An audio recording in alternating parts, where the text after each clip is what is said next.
Fresh Dialect. We have a great conversation for you today. Glad you joined us. Before we jump in, I want my conversationalists to introduce themselves. Hello, Vasti here. Julie. Nicole. And I'm Corrine. And I'm DJ. So, I want to talk about a topic that I consider an epidemic today that many of us have either dealt with or know people who are dealing with. And it's a broken relationship and or trying to introduce yourself into a blended family situation. Can I ask you why you called it an epidemic? I think it's an epidemic because, you know what, that's a good point. There's something that I wanted to read to you guys on why I think it's an epidemic. It goes into the number of situations that we see in that way. So okay. let me break it down for you, Jules, why I think it's an epidemic. There are 1,300 new step families forming every day. Wow. That's an epidemic. Wow. Over 50% of U.S. families are remarried or recoupled. 50%. Wow. That is half, right? That's big. The average, hold on, let me get through some stats and then I want to hear from you guys. I do. The average marriage in America only lasts 7 years. 1 out of 2 marriages end in divorce. 75% remarry, and of those 66 that remarried, they all fail. So I think it's an epidemic. And these are according to what? The U.S. Census Bureau. Okay. I think it's so they're pretty legit. Right, they're pretty legit. So I'm curious, and I find it actually a little surprising that the word epidemic was something that you kind of pushed back on. So curious on what do you see in this country that you wouldn't think it is an epidemic? I would say that the epidemic may be the marriage rate, the breaking up of that piece. But I don't know that the remarrying or the blended family piece is a negative thing. I guess in my head, epidemic signals negative connotations as opposed to kind of neutral. And I think in some ways the blended family has the potential to be a beautiful, amazing thing that should not necessarily be put in that. Show me one.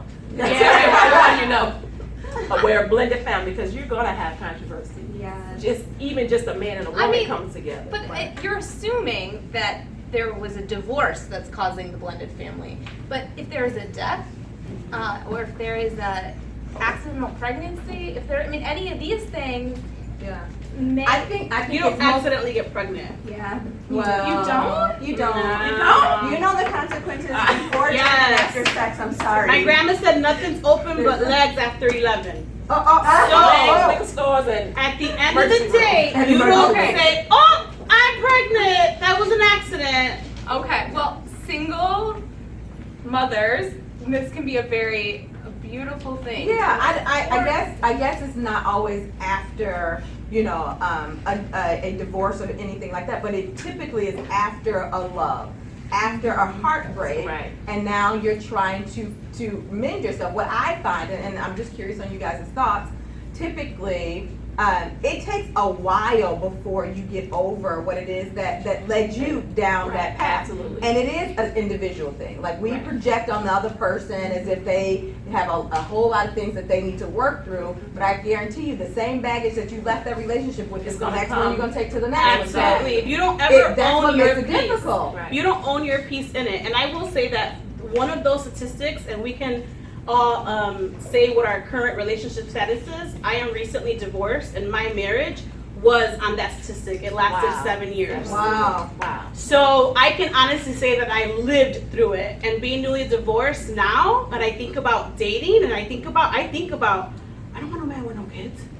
Because all of my friends that have blended families, there is drama. And I'm not talking about just like, no, you can't see your kid. I'm talking about garnishing wages because they want more money, going to court, taking time off, paying law fees, all kinds of things. Right. So coming out of that, and I like that you said the baggage that you carry, because, and I can openly say it, like with my ex-husband, like, no, at the time when I was going through it, I was like, I didn't do anything. And no, I didn't do anything to cause a divorce.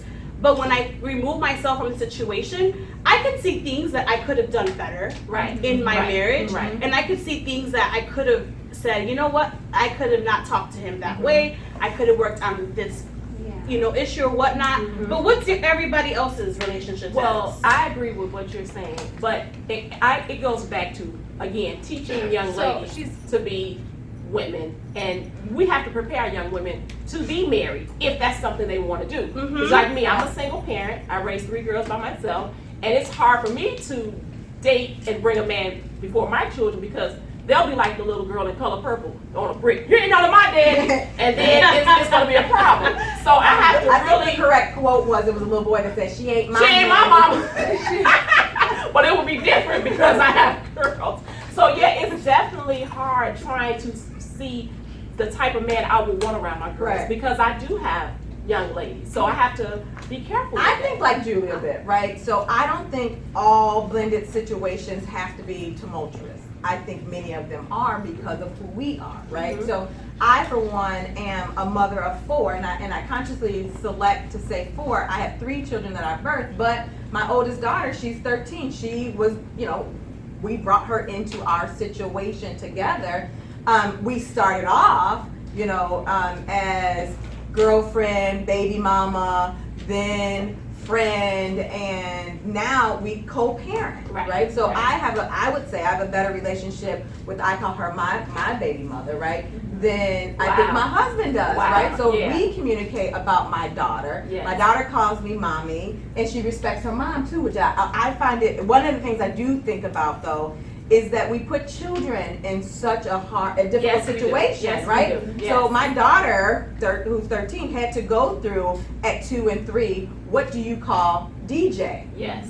And her mom was not about her calling me mommy. And it took my daughter of 3 to say, look, on that picture on your mantle, I am 3, I was a baby, I was with you, you are my mommy. To this day she does that. But that's sad for her to be in a choosing situation, though I'm an adult and I'm like, oh, it can be okay and it's fine and we'll love each other. And we as adults, we play too many kid games being adults. We have to train ourselves so that we train our children. Otherwise, we bring so much confusion in relationships in our family. But there is a flip of, I had some really good friends whose mothers or fathers passed away, and so the parent that came in and married their biological mother or father became their mother, became their father. But that's different when you don't have to deal with that other relationship. It is. It is. But I see that this statistic is saying, I don't know how the U.S. Census break down widow versus just relationships. Right. But I think when she brought up epidemic, I think it's because of the divorced couple or the boyfriend and girlfriend that once were together, now they're not. Now I have kids, I gotta introduce them to my girlfriend. So I think that's or the little girl that now has an auntie. Right. That's living with her. I mean, let's talk about that. That we have a lot of that. I think it's difficult with the blended family, especially if you're in a situation kind of like yours, DJ. You have your daughter, your stepdaughter, right? And then, but it sounds like you guys figured it out to be mature, right? I think a lot of the drama that comes from the adults is just they're really immature, but it comes also from they're not healed from the what past happened in the relationship. So they're using the kid, and sometimes they don't even realize how they use the children to try to hurt each other. Yes, absolutely. How about dating? If you are the person who's dating the person who is a single parent, if a person's dating, how do you do that well? So I don't have children, I'm single, but if I hear your question right, how... So if you meet a guy and he has a kid. So I do not think it's okay on any circumstance, if you are a single parent and you're dating, you should not introduce your child to that person until there is something like a promise there. Yes. I don't think it's okay. A promise? We're gonna get married. No, we're gonna get married. This is going down the path. Yeah, let me tell you, when I in my early mid-20s, I dated this guy. He had a daughter, she was 3 years old, and I told him, he wanted me to meet her. I said, you know what, I don't think it's a good idea. And at this time, we think we're in love, blah, blah, blah. And I said, you know, I love children, I really do, but it's not a healthy decision for me to be a part of your daughter's life when you and I aren't even talking engagement. Okay. We're So not talking- I can appreciate that thought, good. because I had a question for you guys, which is there a threshold, and I'm gonna go on both sides, is there a threshold when it's too early or too late to introduce a significant other to your child? It's too I early think- when there's no commitment. Yeah. I think Commitment so. like Too late. engagement I ring, think commitment too like late. let's date No. seriously. You think that that's commitment too late? No. It's too I late. have to agree with Julie. Why? Because this is a package deal, right? In a beautiful way. And so if you and like the kid don't get along at all, like that. Well, no, No. you don't introduce I don't introduce my children to every man that I dated. But I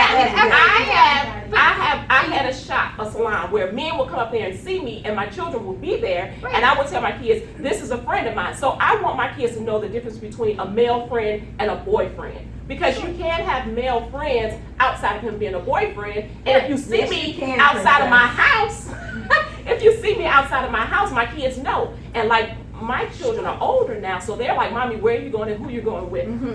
Yeah. So So what's the little kids- threshold? Now, I think that there can be a too late threshold, right? So And I I think think- engagement Okay, is a too late threshold. Julie, finish What that thought. Julie was saying, to what Julie was saying, you know, I think that, because, you know, you're like, how do you know you're not going to get along with the kids and things like that? So I think that it's a good idea if you feel that there's something serious in the relationship, then you can introduce your children in a public setting. Yeah, where there's absolutely. yeah, but one-on-one, coming to the house, staying Yeah. over late, Yeah, that is yeah, not no, it's not acceptable. Can I ask you, It's not did you fair. ever deal with that situation growing up? Absolutely, yeah. I was a child where my mom had different boyfriends, and what happens is you become emotionally attached Sure. to the Oh, man, yes. and then Yeah. they leave, and Yeah. where are they? But you Yes. don't realize the damage. If it's one, all it takes is two boyfriends or two girlfriends to introduce to your kid, and it can potentially Right. damage your kid. Right. I could have grown up thinking, you know what, I can date this guy and that guy and let them leave, and I can do all that because my mom did it. Yes. It's I not believe ever that our ever. experiences color and shape who we are in our views, right? So clearly you had that situation, which is why I think you have a struggle thinking about it. Julie, what about you?